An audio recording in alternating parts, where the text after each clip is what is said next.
வணக்கம். இன்னைக்கு வந்து பாத்தீங்கன்னா, ராமதாஸ் அன்புமணி ராமதாஸ் வந்து எந்த சின்னத்துல போட்டி போட போறாரு? ஒண்ணு மாம்பழ சின்னமா? மாம்பழ சின்னம் தான் அவங்க சின்னம். ஆனா தாமரை சின்னத்துல போட்டி போட போறாங்க அப்படிங்கிற மாதிரி ஒரு சூழ்நிலை உருவாகிட்டு இருக்குது அப்படிங்கிற ஒரு விஷயமும். அதை தாண்டி பாத்தீங்கன்னா, விஜய் இன்னைக்கு சிபிஐ விசாரணைக்கு போயிருக்காரு. அங்க என்ன நடக்குது அப்படிங்கிற ரெண்டு விஷயங்களை பத்தி பார்க்க போறோம். முதல்ல வந்து நம்ம சேனல் வந்து நீங்க முதல் முறையா பாக்குறீங்க அப்படின்னா, நம்ம சேனலை சப்ஸ்கிரைப் பண்ணி தொடர்ந்து நம்ம சேனலுக்கு ஒரு சப்போர்ட் பண்ணுங்க அப்படின்னு சொல்லிட்டு இப்போ மேட்டுக்குள்ள போலாம். பாமக வந்து ராமதாஸ் கையிலயும் இருக்கு, அன்புமணி கையிலுமே இருக்கு. ஆனா அன்புமணி தான் மெஜாரிட்டி அப்படிங்கறதுனால எடப்பாடி பழனிசாமி கூப்பிட்டு அன்புமணிகிட்ட வந்து ஒப்பந்தம் போட்டாங்க. அவங்க தொகுதி பங்கீடெல்லாம் பண்ணிட்டு இருக்காங்க. ஆனா வழக்கு வந்து ராமதாஸும் வந்து சிட்டி நீதிமன்றத்துல வந்து வழக்கு தொடுத்திருக்காரு. இந்த வழக்கோட விசாரணைக்கு இடைக்கால தடை விதிக்கணும் அப்படின்னு சொல்லிட்டு அதே போல மாம்பழ சின்னத்தை முடக்கணும் அப்படின்னு சொல்லி ராமதாஸ் வந்து ஒரு மனு தாக்கல் பண்ணியிருக்காரு. நாளைக்கு வந்து அது விசாரணை வருது. சிட்டி சிவில் நீதிமன்றத்துல விசாரணைக்கு வருது அப்படின்னா கண்டிப்பா வந்து ராமதாஸ் தரப்புக்கு சாதகமாக போறதுக்கு வாய்ப்புகள் அதிகமாக இருக்கு அப்படிங்கிற மாதிரி ஒரு எண்ணத்துல அவங்க வந்து இருக்கிறாங்க. அவங்க இடைக்கால தடையை நீக்கிடுவாங்க, அப்புறமா விசாரணை நடத்தணும் அப்படின்னு சொல்லிட்டு விசாரணை நடத்துவாங்க, அப்புறம் இழுபறி ஆகும். அதுக்கு முன்னாடி பாத்தீங்கன்னா சுப்ரீம் கோர்ட்ல வந்து ரிட்மன் வேற போட்டிருக்கிறாரு. இப்படி நிறைய விஷயங்கள் வந்து ராமதாஸ் தரப்புல செஞ்சுக்கிட்டே இருக்கிறாங்க. அன்புமணிக்கு வந்து மாமல்லசினம் கிடைக்கக்கூடாது, பாமக கட்சி பேரும் கிடைக்கக்கூடாது அப்படிங்கிறதுல இருக்கிறாங்க. இப்ப ஒருவேளை சிட்டி சிவில் நீதிமன்றம் மாம்பழ சின்னத்தை வந்து முடக்கிட்டாங்க அப்படின்னா அன்புமணி தரப்பு வந்து மிகப்பெரிய ஒரு அப்செட்டில் ஆயிடுவாங்க. ஏன்னா அவங்களுக்கு மிக முக்கியமானது மாம்பழ சின்னம் தான். அது இல்லாம பாஜகவோட கூட்டணி வேற வச்சிருக்காங்க. பாஜக சொன்னா தேர்தல் அறிக்கை அன்புமணிக்கு கொடுத்துருவாங்க. ஆனா இவங்க நீதிமன்றத்துக்கு போயிருக்காங்களே, நீதிமன்றத்துல பாஜக ஆதரவு இல்லாம இருக்குமா? அதெல்லாம் இருக்கும். ஆனா அன்புமணி ஆதரவாளர்கள் என்ன செஞ்சிருக்காங்க, சுப்ரீம் கோர்ட்ல வந்து சீராய்வு மனு ஒன்னையும் போட்டிருக்காங்க. அன்புமணிக்கு ஆதரவா வந்து தேர்தல் ஆணையம் சுப்ரீம் கோர்ட்ல ஒரு சீராய்வு மனு ஒண்ணு போட்டிருக்காங்க. அது அன்புமணிக்கு ஆதரவா தான் போட்டிருக்கு. ஒருவேளை சிட்டி சிவில் நீதிமன்றம் வந்து அன்புமணிக்கு எதிரான ஒரு தீர்ப்பை வருது கொடுக்குது, மாமல்ல சின்னத்தை அன்புமணிக்கு கொடுக்க கூடாது அப்படின்னு சொல்லி, அதே போல பாமக அவரை யூஸ் பண்ணக்கூடாது, அது வந்து தேர்தல் முடியட்டும் அதுக்கப்புறமா நம்ம பேசிக்கலாம், சிவில் நீதிமன்றத்துல இந்த வழக்கோட தீர்ப்பு வர வரைக்கும் அப்படியே பெண்டிங்ல போடுங்க அப்படின்னு சொல்லிட்டாங்க அப்படின்னா கண்டிப்பா அன்புமணிக்கு மாப்பிள்ள சின்னம் கிடைக்கிறதுக்கு வாய்ப்பே இல்லை. இதைதான் ராமதாஸ் வந்து விரும்புறாரு. கண்டிப்பா அன்புமணிக்கு கொடுக்க கூடாது அப்படிங்கிற ஒரு எண்ணத்துல இருக்காரு. ஆனா அன்புமணியை பொறுத்த வரைக்கும் நம்ம தான் பாஜக அதிமுகவோட கூட்டணியில இருக்குல்ல, நமக்கு எப்படி வந்து பாஜக வந்து துரோகம் பண்ணிடுவோம், நமக்கு சப்போர்ட் பண்ணுவாங்கல்ல, நம்ம அவங்க கூட்டணிக்குள்ள எல்லாம் இருக்கிறோம் அப்படிங்கிற மாதிரி ஒரு எண்ணத்துல இருக்கிறாங்க. இன்னும் தொகுதி பங்கீடெல்லாம் முடிக்கல, ராஜ்யசபா சீட்டு வாங்கிட்டாரு.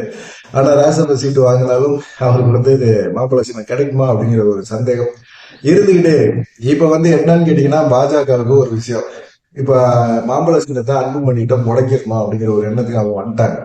வந்துட்டு ஒருவேளை அன்புமணிகிட்ட மாம்பழ சின்னத்தை முடக்கிட்டாங்க அப்படின்னா அவங்க வட மாவட்டங்களை வந்து பாஜக கால் ஊன்றதுக்கு வசதியா, இது வரைக்கும் பாமக பெருசா அந்த சைடு கால் ஊன்றவே இல்லை. அவங்க என்ன செய்வாங்க, தாமரை சின்னத்துல நீங்க போட்டி போடுங்க, உங்களுக்கு தான் சின்னத்தை முடக்கிட்டாங்கல்ல, நீங்க சுயேட்சை சின்னத்துல போட்டி போடுறதோட தாமரை சின்னத்துல போட்டி போடுங்க அப்படின்னு சொல்லிட்டு அன்புமணியை வந்து நிர்பந்தப்படுத்துறதுக்கான வாய்ப்புகள் அதிகமாக இருக்கு. அன்புமணி வந்து அந்த சமயத்துல ஒத்துக்கிறதுக்கும் வாய்ப்பு இருக்கு. ஏன்னா அவருக்கு அங்க சிக்கல்ல மாட்டிட்டு இருக்காரு, பாஜக மேலிடத்தோட மாட்டிட்டு இருக்காரு. அதனால கண்டிப்பா அவர் வந்து பாஜக மேலிடம் தாமரை சின்னத்துல நில்லுங்க அப்படின்னு சொன்னாலும் தாமரை சின்னத்துல நிக்கிறதுக்கு வாய்ப்புகள் இருக்கு. இந்த நிலையை தான் வந்து எதிர்பார்த்துக்கிட்டே இருக்காங்க. ராமதாஸ் வந்து நீதிமன்றம் போகணும், தேர்தல் ஆணையம் போகணும், அன்புமணிக்கு எதிராக வழக்கு தொடுக்கணும், அன்புமணிக்கு எதிராக அவங்க காய் நகர்த்தணும், இப்படிங்கிற ஒரு விஷயத்தை மட்டும்தான் அவங்க தொடர்ந்து யோசிச்சுட்டே இருந்தாங்க. அந்த நிலைமை வந்துகிட்டே இருக்கு. நாளைக்கு தெரிஞ்சு, நாளைக்கு வந்து இந்த இடைக்கால தடை விதிச்சுட்டு அதே போல மாம்பழ சின்னத்திலும் தடை விதிச்சாங்க அப்படின்னா ஓரளவுக்கு வந்து பாத்தீங்கன்னா பாஜக எதிர்பார்க்கறது நடக்கும் அப்படின்னு நினைக்கிறாங்க. இப்ப அன்புமணிக்கு வந்து ரெண்டு சாய்ஸ் தான் இருக்கு. ஒண்ணு ரெட்டைலை சின்னத்துல நிக்கிறோம், இல்ல தாமரை சின்னத்துல தான் நிக்கிறோம். அன்புமணியை பொறுத்த வரைக்கும் ரெட்டைலை சின்னத்துல நிக்கிறதுக்கு விரும்ப மாட்டார். ஏன்னா மாநில கட்சி, அந்த கட்சியோட சின்னத்துல நின்றோம்னா கண்டிப்பா நமக்கான மதிப்பு மரியாதை போயிடும். சுயேட்சை சின்னத்துல நிக்க முடியாது. அதே சமயத்துல வந்து பாஜகவோட தாமரை சின்னத்துல வேணா நின்றலாம் அப்படின்னு சொல்லி எதிர்பார்க்கறாங்க. வட மாவட்டங்கள்ல வந்து பாஜக கால் ஊன்றணும் அப்படிங்கிற ஒரு எண்ணத்துல வலுவாகணும் பாஜக அப்படிங்கிறதுக்காக அன்புமணிக்கு சப்போர்ட் பண்ற மாதிரி, ஆதரிக்கிற மாதிரி பாஜக இந்த வேலையை பார்த்துருக்குது அப்படிங்கிற மாதிரி சொல்றாங்க. இது எந்த அளவுக்கு நாளைக்கு சாத்தியப்பட போகுது அப்படிங்கிறது தெரியல. ஏன்னா அன்புமணியை பொறுத்த வரைக்கும் ஆரம்ப கால வளர்ச்சியில வந்து அன்புமணிக்கு எந்த விதமான ஒரு பங்குமே கிடையாது. அவங்களுடைய அன்புமணியோட பங்களிப்பு சுத்தமா கிடையாதுன்னு ராமதாஸ் வந்து வெளிப்படையா சொல்றாரு. ராஜா வீட்டு கண்ணுக்குட்டி அப்படியே ராஜா வீட்டு கண்ணுக்குட்டியா வளர்ந்தாரு போனாரு. அவர் கையில நம்ம பதவியை கொடுத்தோன்னா, அதிகாரத்தை கொடுத்தோன்னா அவர் வேலையை காட்ட ஆரம்பிச்சுட்டாரு. பாஜக சொல்றது மட்டும்தான் கேட்கிறாரு. பெத்த அப்பன் நான் சொல்றதை கேட்கவே மாட்டேங்கிறாரு அப்படிங்கிற மாதிரி புலம்ப ஆரம்பிக்கிறாரு. நான் வந்து கண்டிப்பா மாம்பழ சின்னத்தை முடங்கி தான் தீர்வேன். என்னோட ஒரே கோரிக்கை அதுதான், மாம்பழ சின்னத்தை முடக்கணும், கட்சியை வந்து முடக்கணும். எங்களுக்கு ஒன்றும் பிரச்சனை கிடையாது. நான் ஐயா பாமகன்னு ஏற்கனவே ஒரு கட்சியை வந்து ரிஜிஸ்டர் பண்ணி வச்சிருக்கிறோம். அந்த கட்சிக்கு ஹெல்மெட் சின்னத்தை ஒதுக்கியிருக்காங்க. நாங்க அந்த சின்னத்துல வந்து நாங்க போட்டி போட்டுருவோம். ஹெல்மெட் சின்னத்துல நாங்க போட்டி போடுறதுக்கு வாய்ப்புகள் இருக்கு. எங்கள்ட்ட சின்னம் தயாரா இருக்கு, கட்சி பேரும் தயாரா இருக்கு. அன்புமணிக்கு தான் வந்து எதுவுமே கிடையாது. ஆனா பாஜகவோட நோக்கம் என்ன அப்படிங்கறது அன்புமணிக்கு இந்த தேர்தலில் புரியும். 2026 சட்டமன்ற தேர்தலில் கண்டிப்பா புரியும். அப்பா மாணவர்கள் அடிச்சுக்க வச்சுட்டு இவங்க வந்து தாமரை சின்னத்துல அன்புமணி நிறுத்துறதுக்கான வேலையை பாக்குறாங்க அப்படிங்கிற மாதிரி ராமதாஸ் தரப்புல வந்து எல்லாருமே புலம்ப ஆரம்பிக்கிறாங்க. காரணம் என்னன்னா, வட மாவட்டங்களில் பாஜகவோட வளர்ச்சி பெருசா இல்லை. அது இல்லாம பாத்தீங்கன்னா பாஜகவோட கூட்டணி கட்சிகள் எல்லாமே பாத்தீங்கன்னா தாமரை சின்னத்துல நில்லுங்க அப்படின்னு சொல்லி ஒரு அழுத்தம் கொடுத்துக்கிட்டே இருக்கிறாங்க.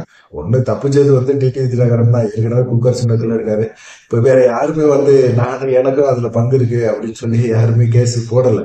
வழக்கு தொடுத்திருந்தா டிடிவி தினகரன் தாமரை சின்னத்துலதான் நிக்க வேண்டிய ஒரு கட்டாயம் வந்திருக்கும் அப்படிங்கிற மாதிரி எல்லாருமே சொல்ல ஆரம்பிக்கிறாங்க. இப்படி வந்து குடைச்சல கொடுக்குறாங்களே அப்படிங்கிற மாதிரி இருக்கு. ராமதாஸுக்கும் வந்து இதுதான் தேவை. அன்புமணி தாமரை சின்னத்துல போட்டி போடணும், அன்புமணியோட இமேஜ் வந்து வட மாவட்டங்களில் குறையணும் அப்படிங்கிறது தான் அவருடைய எண்ணம்.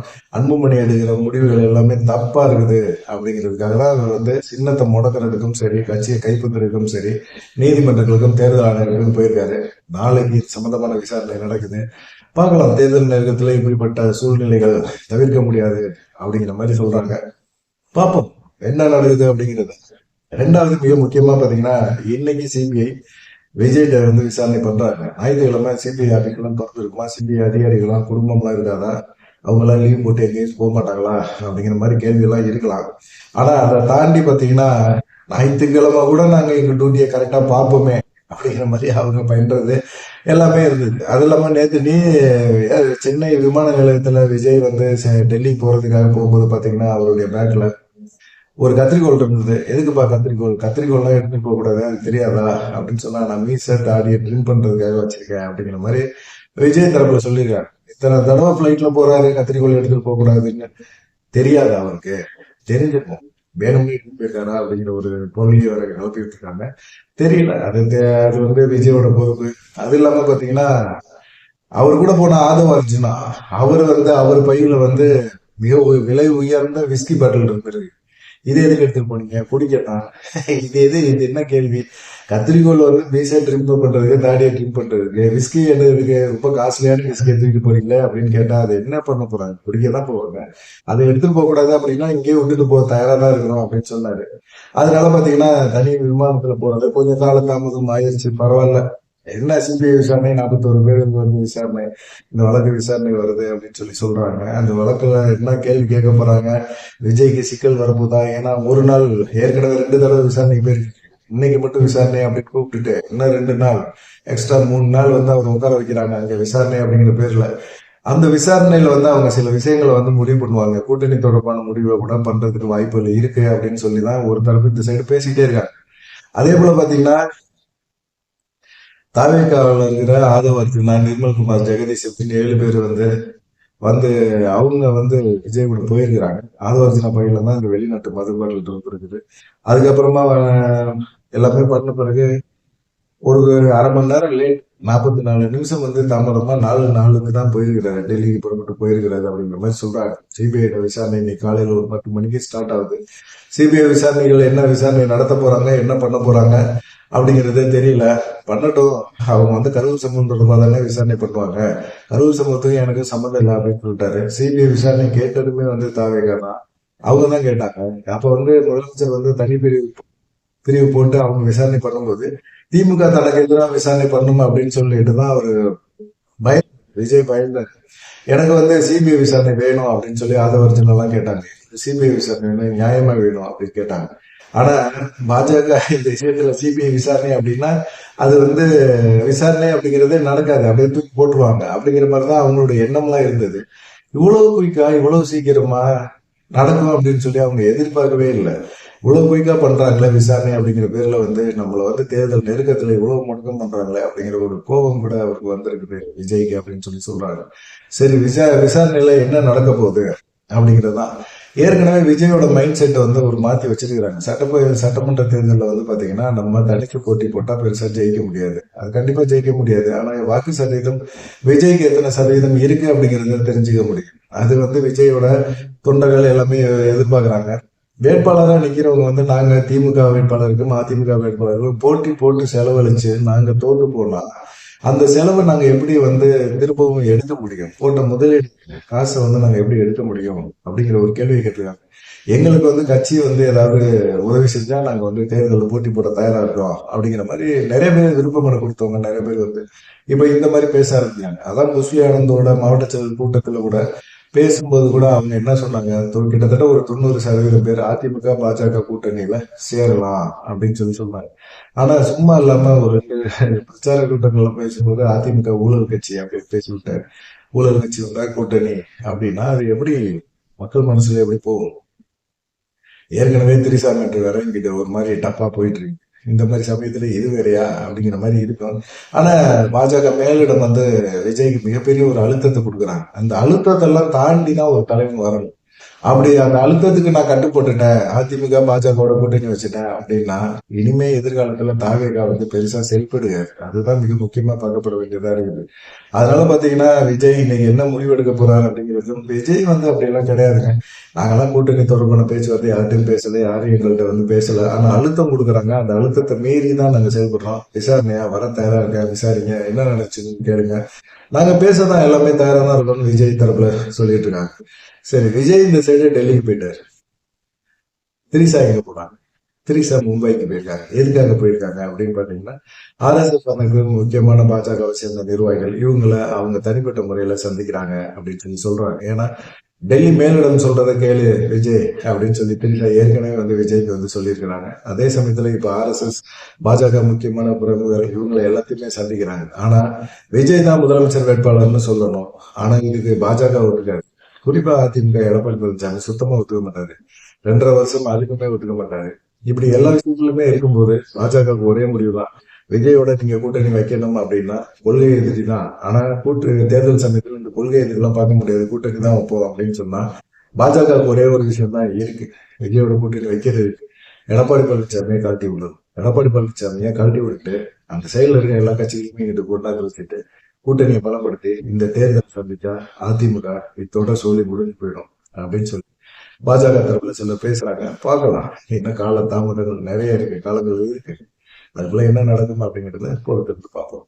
நன்றி, வணக்கம். தொடர்ந்து நம்ம சேனலை வந்து லைக் பண்ணி, கமெண்ட் பண்ணி, சப்ஸ்கிரைப் பண்ணி, ஹைப் பட்டன் இருக்குல்ல அதையும் அமைக்கி பாருங்க. நன்றி, வணக்கம்.